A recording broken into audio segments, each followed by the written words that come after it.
பார்த்ததும் காகம் ரொம்ப சந்தோஷப்பட்டது.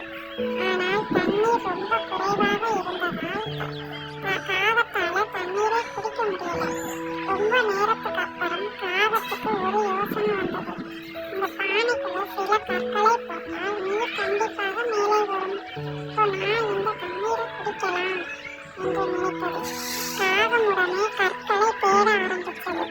பக்கத்தில் சில கற்களை கண்டுபிடித்து அந்த கற்களுக்கு பக்கத்தில் சென்று தன்னுடைய வாயால் ஒரு நேரத்தில் ஒரு கற்களை எடுத்து அந்த பானையில் போட்டது. ஆனால் தண்ணி கொஞ்சமாகத்தான் மேலே வந்துச்சு. இருப்பினும் காகத்தால் அந்த தண்ணீரை தொட முடியல. தன்னுடைய நம்பிக்கை விடாம ஒவ்வொரு கற்களை எடுத்து பானையை நிரப்ப ஆரம்பிச்சது. நிறைய கற்களை போட்டதுக்கு அப்புறம் தண்ணி மேலே வந்துவிடும்.